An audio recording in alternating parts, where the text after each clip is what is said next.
అంతర్జాతీయ రాజకీయాల్లో భారత ప్రధాని నరేంద్ర మోదీ సత్తా చాటారు. నరేంద్ర మోదీ తెగువకు ఏకంగా అమెరికా అధ్యక్షుడు డొనాల్డ్ ట్రంపే వెనకడుగు వేశారు. నరేంద్ర మోదీని ఆయన ఆకాశానికి ఎత్తేశారు. నరేంద్రుడి నాయకత్వంపై ట్రంప్ ప్రశంసలు కురిపించారు. నరేంద్ర మోదీ గొప్ప ప్రధాని అంటూ డొనాల్డ్ ట్రంప్ కొనియాడారు.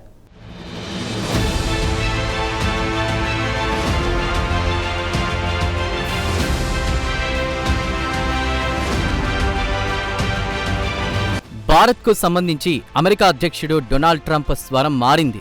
భారత్ అమెరికా మధ్య గల బంధం ఎంతో ప్రత్యేకమైందని ఆయన పేర్కొన్నారు. ఈ బంధం గురించి ఆందోళన చెందాల్సిన అవసరం లేదన్నారు ట్రంప్. అంతేకాదు భారత ప్రధాని నరేంద్ర మోదీపై ట్రంప్ ప్రశంసలు కురిపించారు. నరేంద్ర మోదీని ఒక గొప్ప ప్రధానిగా ట్రంప్ కొనియాడారు. కథ అక్కడితో ఆగలేదు. నరేంద్ర మోదీకి తాను ఎప్పుడూ మంచి స్నేహితుణ్ణి అన్నారాయన. అయితే మోడీ పనులే తనకు నచ్చడం లేదని సన్నాయి నొక్కులు నొక్కారు. రష్యా నుంచి ఎక్కువ మొత్తంలో భారత్ చమురు కొనడం తనకు నచ్చలేదని ట్రంప్ తన మనస్సులోని మాట బయటపెట్టారు.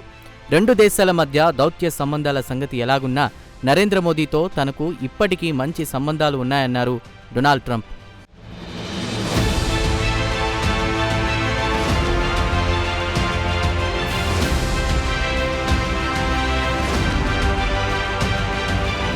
కాగా నిన్న మొన్నటి వరకు భారత్పై తీవ్ర విమర్శలు చేసిన అమెరికా అధ్యక్షుడు డొనాల్డ్ ట్రంప్ అకస్మాత్తుగా తన స్వరం మార్చారు. దాదాపుగా ప్లేటు ఫిరాయించినంత పనిచేశారు. భారత్పై ఒక్కసారిగా సానుకూల వ్యాఖ్యలు చేశారు. దీంతో ఆశ్చర్యపోవడం అందరి వంతైంది. భారత్ ఒక్కటే కాదు, ట్రంప్ స్వరంలో వచ్చిన మార్పు చూసి ప్రపంచ దేశాధినేతలందరూ ఆశ్చర్యపోయారు.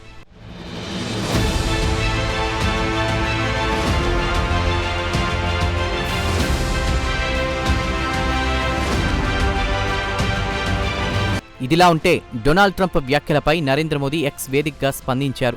అమెరికా అధ్యక్షుడు ట్రంప్ భావాలను అలాగే రెండు దేశాల సంబంధాలపై ఆయన సానుకూల వైఖరిని తాను అభినందిస్తున్నానని ప్రధాని నరేంద్ర మోదీ పేర్కొన్నారు. అంతేకాదు రెండు దేశాల మధ్య భవిష్యత్తు వైపు సాగే సమగ్ర వ్యూహాత్మక భాగస్వామ్యం ఉందన్నారు ప్రధాని నరేంద్ర మోదీ.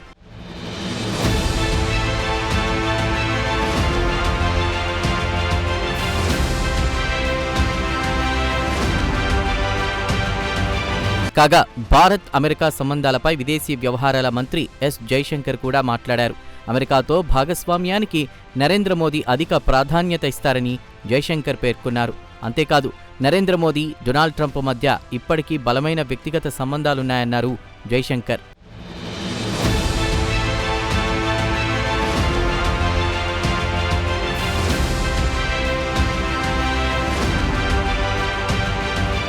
కాగా అమెరికా అధ్యక్షుడు డొనాల్డ్ ట్రంప్ వైఖరిలో అకస్మాత్తుగా మార్పు రావడం వెనుక ఒక వ్యూహం ఉందన్నది అంతర్జాతీయ రాజకీయ పరిశీలకుల అనుమానం. మారిన ప్రపంచ పరిస్థితుల నేపథ్యంలో ఇటీవల అమెరికాకు దూరంగా జరిగింది భారత్. ఒకవైపు మిత్రదేశం అంటూనే మరోవైపు భారత్పై 50% సుంకాలు విధించడమే దీనికి కారణం. దీంతో అనివార్యంగా చైనాకు భారత్ దగ్గరవ్వాల్సిన పరిస్థితులు నెలకొన్నాయి. ఇటీవల చైనాలో జరిగిన షాంఘై సహకార సంస్థ సమావేశానికి ప్రధాని నరేంద్ర మోదీ హాజరయ్యారు. అంతేకాదు చైనా అధినేత షీ జిన్పింగ్ అలాగే రష్యా అధినేత పుతిన్తో ప్రధాని నరేంద్ర మోదీ సన్నిహితంగా మెలిగారు. కాగా ఇది అమెరికా అధ్యక్షుడు డొనాల్డ్ ట్రంప్కు మింగుడు పడలేదు. దీంతో భారత్ను దూరం చేసుకోకూడదని ట్రంప్ నిర్ణయించుకున్నారనేది రాజకీయ పరిశీలకుల కథనం. ఈ నేపథ్యంలోనే భారత్ పట్ల తాజాగా సానుకూల దృక్పథంతో అమెరికా అధ్యక్షుడు ట్రంప్ వ్యాఖ్యలు చేసుంటారని అంతర్జాతీయ రాజకీయ పరిశీలకుల అనుమానం.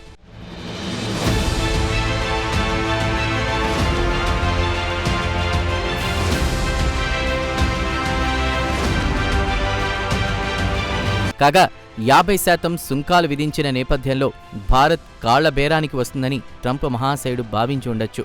అయితే అలా జరగలేదు. భారత్ తన సత్తాను, తన ప్రతిభనే నమ్ముకుంది. ఇతర దేశాలపై దయాదాక్షిణ్యంపై ఏ రోజు ఆధారపడలేదు. అంతేకాదు భారత్కు తనను తాను కాపాడుకోగల సామర్థ్యం కూడా ఉంది. ఇందులో మరో ముచ్చటే లేదు. స్వాతంత్ర దినోత్సవం సందర్భంగా ఎర్రకోట నుంచి జాతినుద్దేశించి చేసిన ప్రసంగంలో ప్రధాని నరేంద్ర మోదీ ఇదే విషయాన్ని ఖరాఖండిగా చెప్పారు.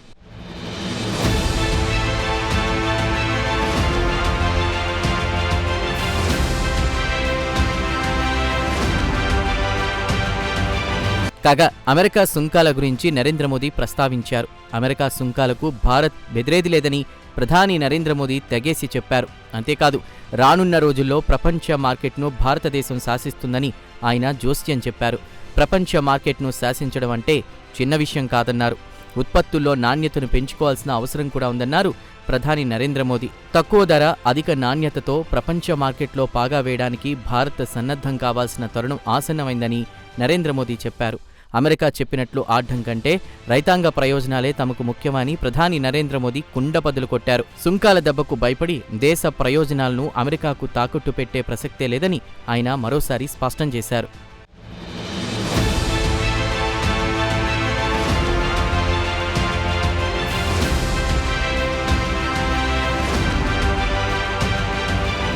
మేక్ అమెరికా గ్రేట్ అగైన్ ఈ నినాదంతోనే రిపబ్లికన్ పార్టీ నేత డొనాల్డ్ ట్రంప్ అమెరికా అధ్యక్షుడయ్యారు. ఈ 7 నెలల కాలంలో అమెరికాను గ్రేట్ చేయడం సంగతి ఏమో కానీ చైనాను మాత్రం బలోపేతం చేస్తున్నారు డొనాల్డ్ ట్రంప్. సుంకాల దెబ్బతో అమెరికాకు దూరమైన దేశాలన్నీ ఇప్పుడు చైనాకు అండగా నిలుస్తున్నాయి. తియాన్జిన్లో 2 రోజుల పాటు జరిగిన షాంఘై సహకార సంస్థ శిఖరాగ్ర సదస్సు విజయవంతం కావడమే ఇందుకు నిదర్శనం. ప్రపంచ రాజకీయ పటంపై చైనా ఒక శక్తివంతమైన దేశంగా అవతరించడానికి షాంఘై సదస్సు ఒక వేదికగా నిలిచింది. గతంలో చైనాతో విభేదాలున్న దేశాలు కూడా ఇప్పుడు ఆ దేశం వైపు ఆసక్తిగా చూస్తున్నాయి. అమెరికాకు ప్రత్యామ్నాయం చైనానే అంటున్నాయి. ఏమైనా ఏ ఎండకు ఆ గొడుగు పట్టడం అమెరికాకు తెలిసినంతగా మరో దేశానికి తెలియదంటే అతిశయోక్తి కాదు.